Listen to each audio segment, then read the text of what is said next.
Welcome back. You're listening to The Voice of Russia in London. I'm Daniel Sinner with today's discussion.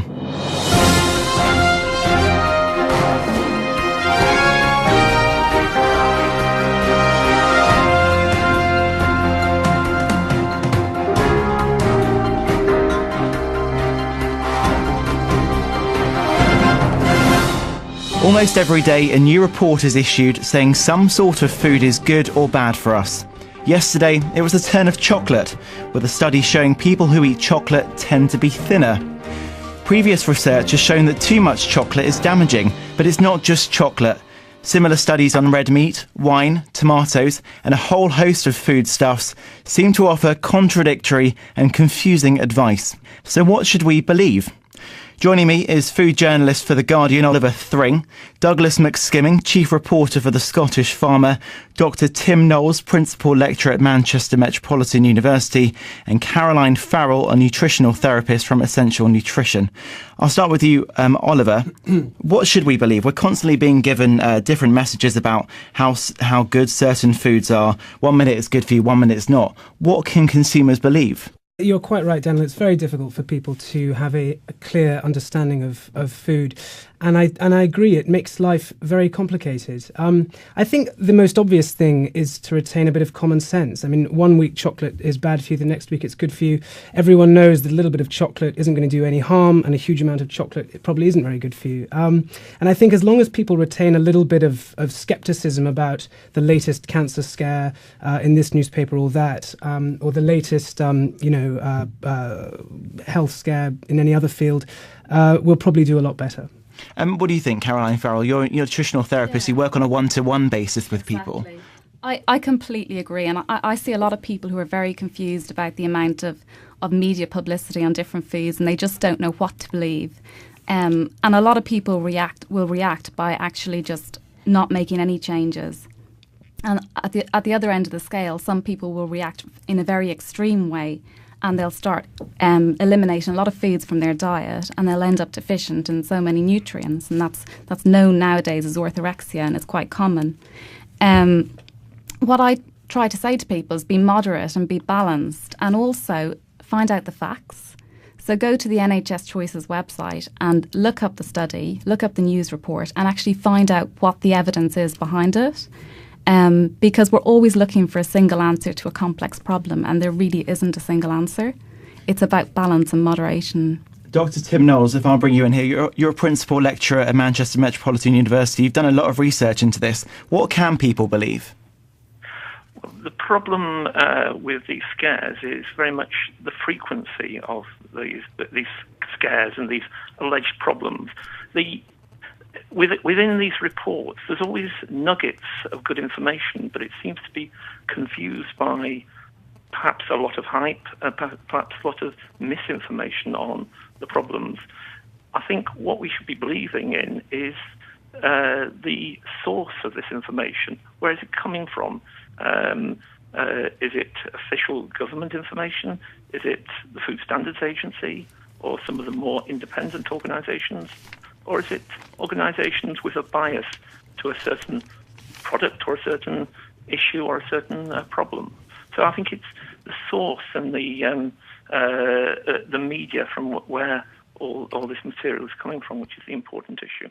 And Douglas McSkimming, you're chief reporter for The Scottish Farmer. What are your thoughts? Well, the media just love stories like this. You know, the popular press just loves scare stories like this. And I think that's what it is. Mostly they are scare stories, because if we were to read everything we believed, I don't think we'd be eating very much at all. And the fact this latest thing about red meat is complete nonsense. It's an American study, and the whole way that meat is produced in America is totally different certainly from Britain and the rest of Europe, really. I want to touch on something that Dr. Tim Knowles just said. You said we've got to be sceptical. We've got to be careful of where these studies are coming out and the kind of what time they are. We all know yesterday a study came out that said people who eat chocolate a few times a week were on average slimmer than those who ate it occasionally. That's despite the fact that we know it's full of calories. But conveniently, we're coming up to Easter. Should we be cynical, Dr. Knowles?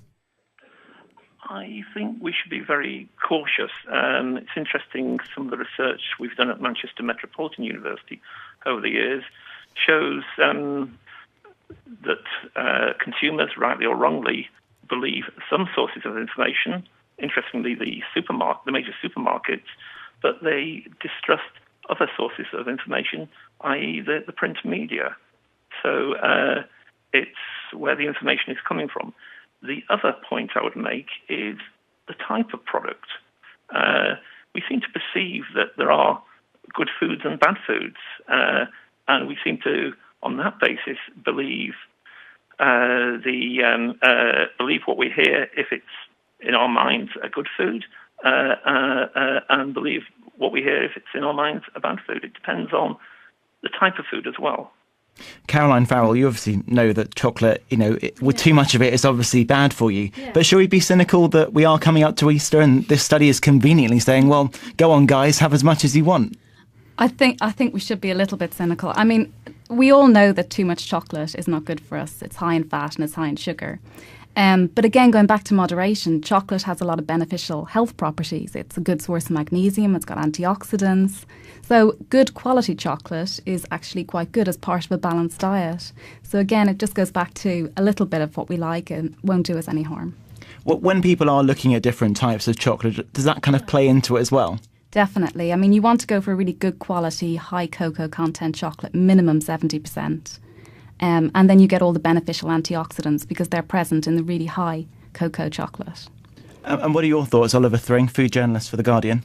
Well, Caroline's absolutely right. It's no accident that this has come out just before Easter. I think one of the difficulties is that I suppose the source of the information is completely critical. So, for example, a few years ago, everybody started talking about superfoods all of a sudden. In fact, you can go to Google Trends and plot how this word suddenly appeared out of thin air in about 2006, I think. And that was due to a very, very sustained campaign from the manufacturers of a certain kind of juice.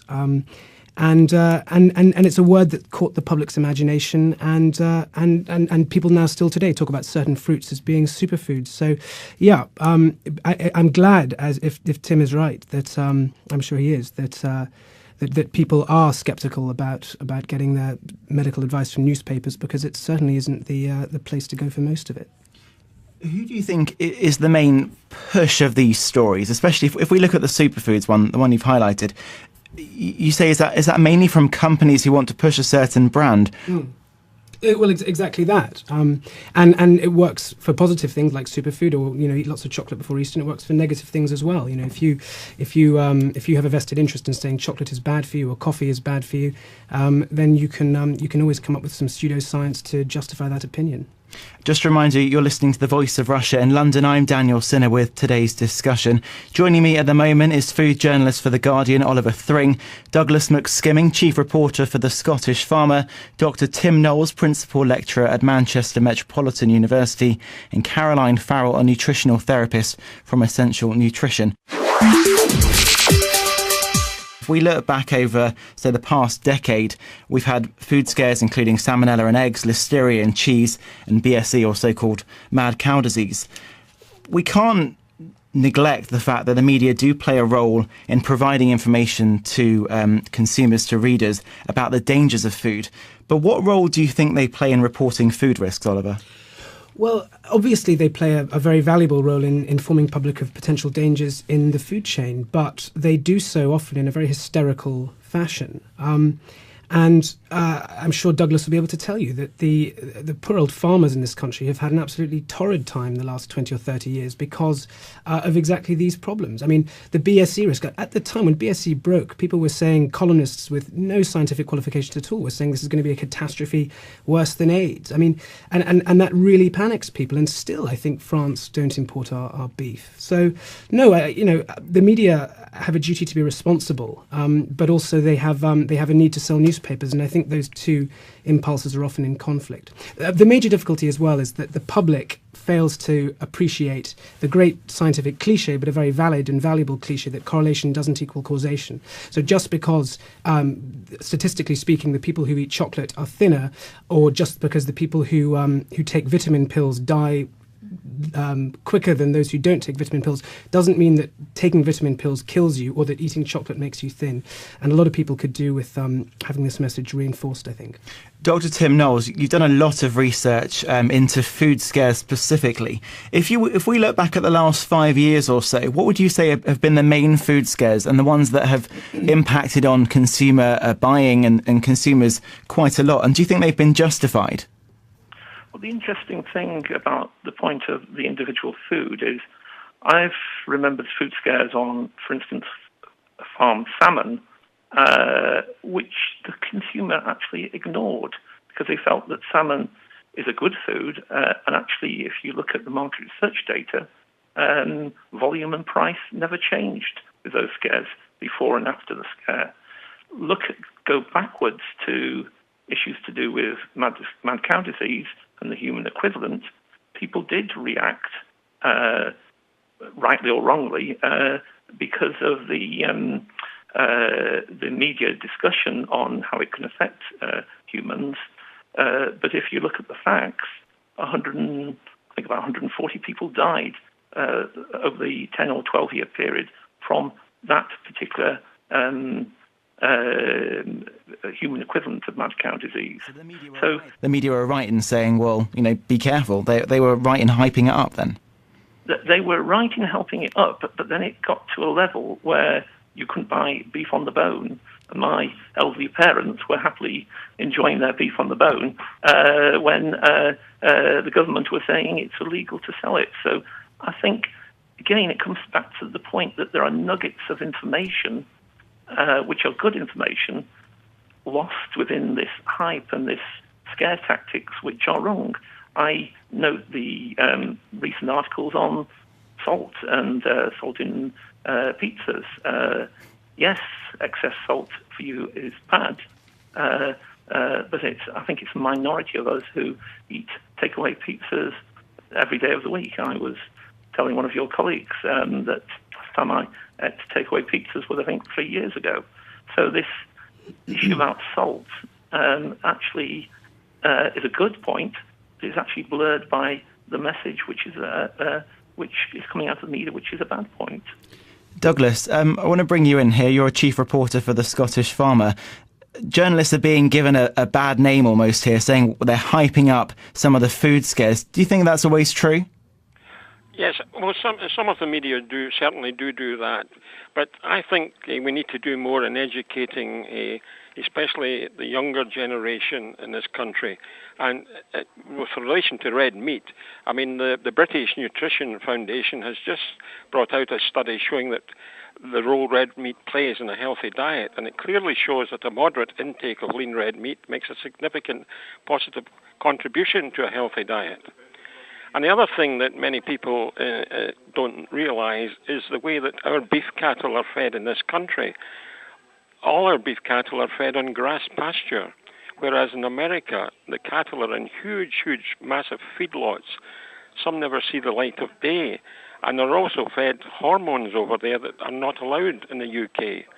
So I think we need to educate the public here a bit more on just how good, in relation to beef, our beef is. Caroline, you're coming from this at a different angle. You're dealing with people on a one-to-one basis. So we might see someone that comes to you and says, well, I've heard that meat's really bad for me. I've heard chocolate's really bad for me. I've heard tomatoes can prevent cancer. How does this impact? When they're reading these news stories, how does it impact on their behaviour and kind of their worries? Well, people are really confused and they just don't know what to believe. And as I said before, they'll react either by not doing anything or going to extreme behaviours and eliminating a lot of foods from their diet. And I've had a lot of clients who've eliminated red meat because of a family history of cancer and their concerns about the current research. And it is true that the quality of the meat in our country is very different from the meat that you have in the States. And again, it goes back to moderation. A little bit of meat is not going to do us any harm. It's about choosing really good quality meat and having a little bit in moderation, because meat is a very important source of iron and zinc and other nutrients. So we need to stop extreme behaviour and be more balanced. And we also need to, as Oliver said earlier, we need to understand how the research is conducted And that information is available to consumers on the NHS Choices website, and that's a great resource for people to actually find out, does the evidence stack up? Is it ever possible for us to change the way that the media reports these stories so that people don't become so scared? Or is it down to consumers to say, well, this story tells me that the tomatoes are good for me, this one tells me tomatoes aren't good for me, and they should make the choice? Should the reporters nanny them? I think it's really difficult to do that because balance isn't a very sexy story. We want interesting stories, and as consumers also, sometimes we want a simple solution. So we kind of want to know if we eat tomatoes, we won't get prostate cancer. But unfortunately, it's just not that simple. And I think it's up to us as consumers as well to go and find out the facts and ultimately take control of our own health. Dr. Knowles, what kind of trends do you notice when different stories come out, say, within a week of each other? One saying that one food stuff is good for you, the other one saying the same food stuff is bad for you. How do you see consumers reacting? I actually see consumers almost getting almost a food scare overload in the information they're getting to hear about or getting to read about. The other thing is, I think, dependent on the consumer and the individual, be they young or old, they react to these stories in a different way.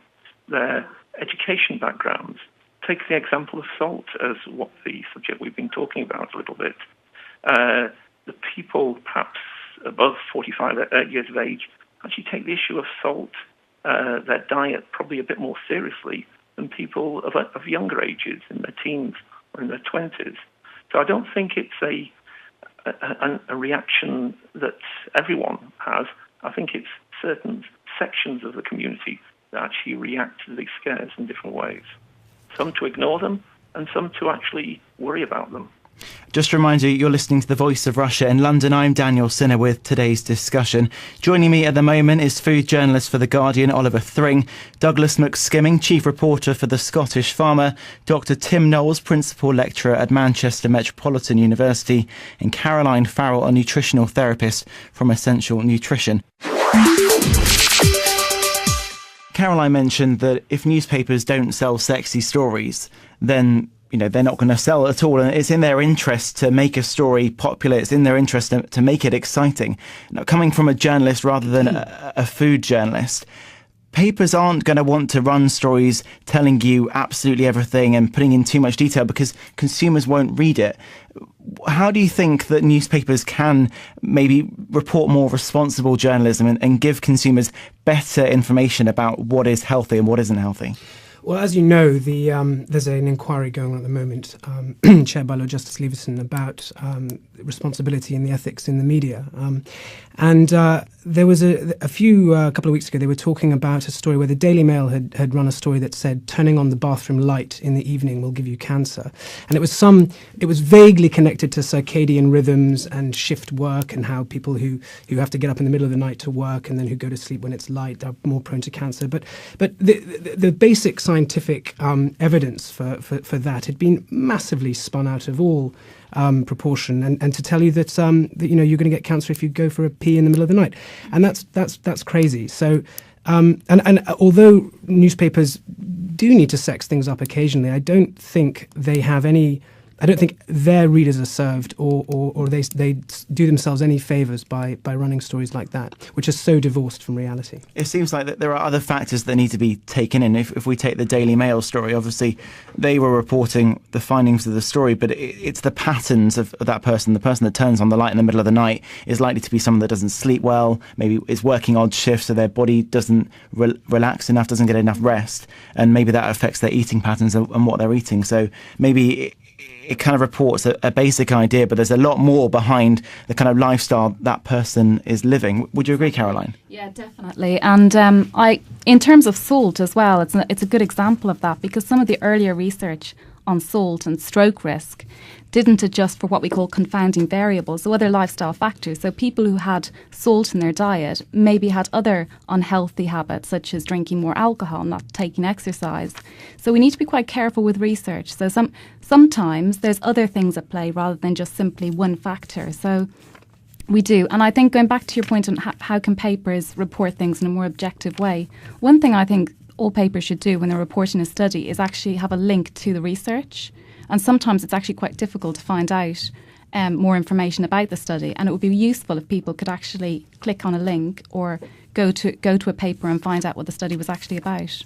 The consumers that come to you and ask for advice on what to eat and maintaining healthy lifestyles, where are they looking? Where are they finding all their information from? Is it just newspapers? It's mainly newspapers and books, unfortunately, and the information is conflicting and it's inaccurate because, as I said before, to have a sexy story, you need to put in some exaggerated facts or maybe leave out some important information. And also, as I said before, consumers sometimes do want a simple answer.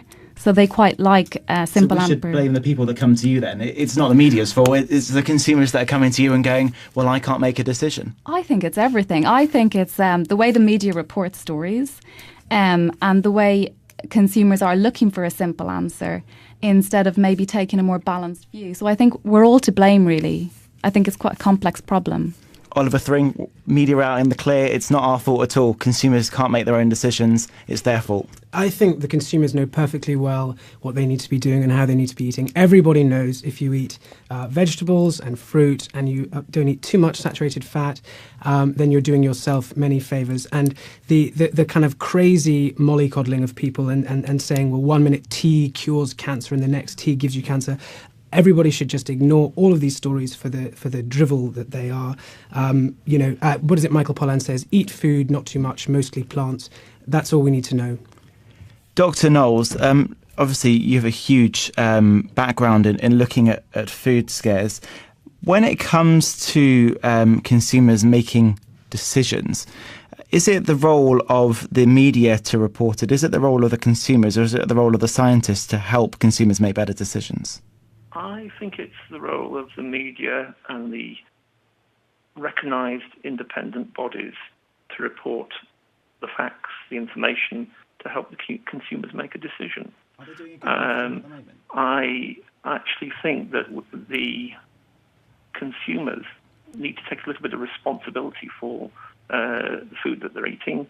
They need to actually, when they look at stories in the press, they need to ask themselves, where have these stories come from? Who's funded this so-called independent research? Is there a question mark on the independence of the research? There are plenty of sources of information, and in this technological world that we live in, it is not too difficult to find out independent sources of information to the questions we want answering. Do you think the media is doing a good enough job at the moment? I think that certain sectors of the media are doing a very good job. I think the more serious end of the media are doing a very good job. I worry about the Food Standards Agency or the various government agencies who, if you ask people in the streets about these sorts of agencies, which give very good information, people actually don't even know about them. I recognise that the major supermarkets, the Tesco's and Sainsbury's, Waitroses and Asda's, provide some very good information. I wish they would take on board more the issues to do with salt, to do with healthy eating, and actually build them into the products that they actually sell to the consumer. That is how I feel that it's the way it's persuading the producers and the retailers, which is an excellent way in actually trying to improve our views on healthy eating and a balanced diet. I think Tim's quite right. And the supermarkets have been very proactive in clearer labelling because they know that if they don't do it, there's going to be legislation imposed that forces them to label things in a way that they really don't like. So the traffic light system, for example, has been, I think, is a very good way. And also not just listing sodium content, but actually salt content, which, as everyone knows, is considerably higher than the sodium in something. So, no, I think the supermarkets, I agree with Tim, they do a really good job. Unfortunately, we're coming to the end of this discussion. Caroline, if we look at the decisions that consumers are making, you're probably the closest person to consumers at the moment. How do you think it will pan out now to help? How do you think that we can help consumers make better decisions about what they're eating? Is it looking at the media, or is the next step now looking at how food is labelled?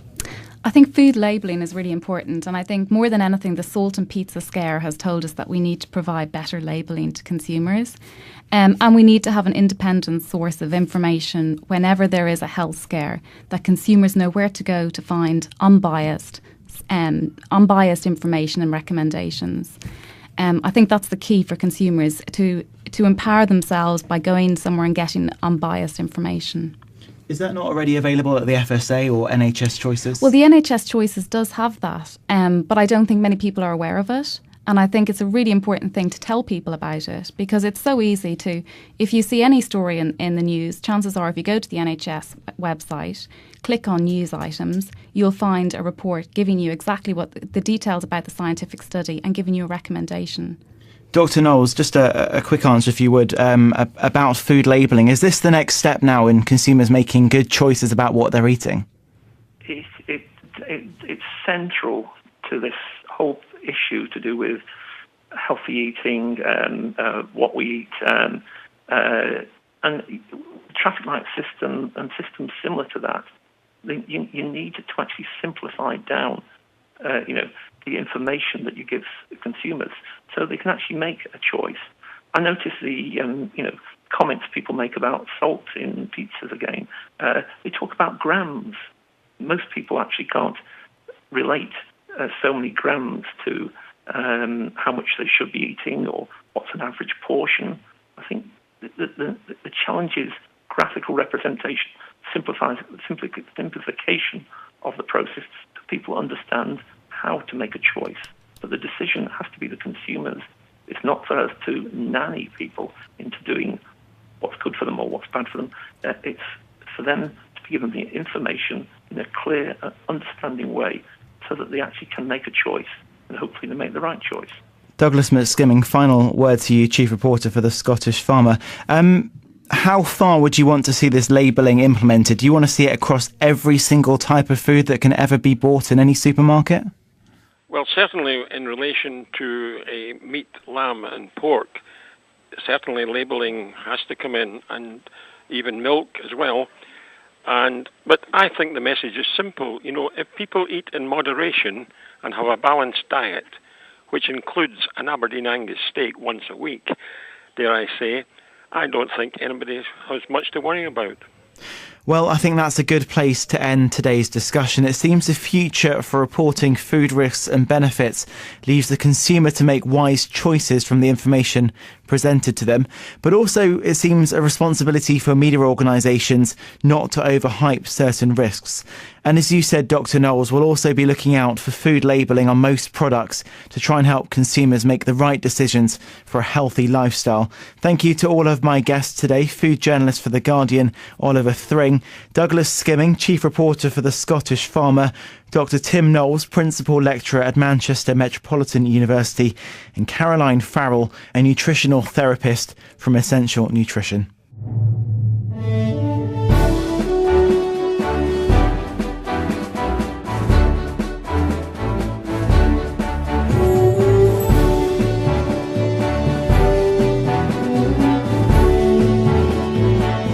Welcome back. You're listening to The Voice of Russia in London. I'm Daniel Sinner with today's discussion.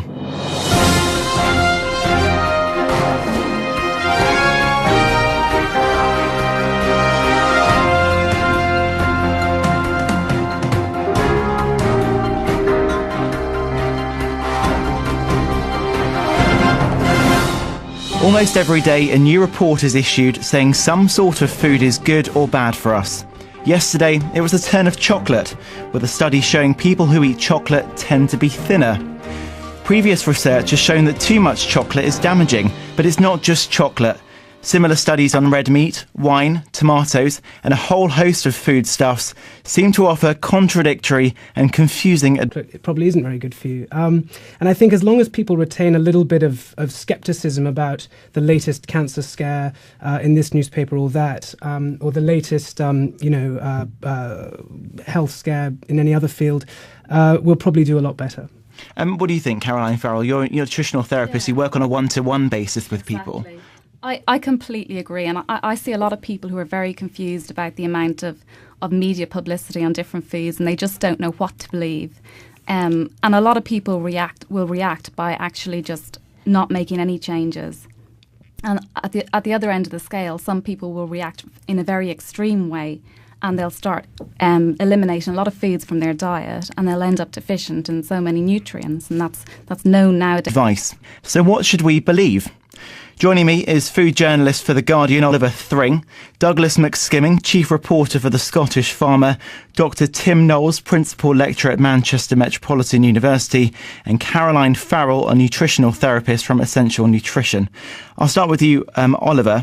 What should we believe? We're constantly being given different messages about how good certain foods are. 1 minute it's good for you, 1 minute it's not. What can consumers believe? You're quite right, Daniel. It's very difficult for people to have a clear understanding of food. And I agree, it makes life very complicated. I think the most obvious thing is to retain a bit of common sense. I mean, 1 week chocolate is bad for you, the next week it's good for you.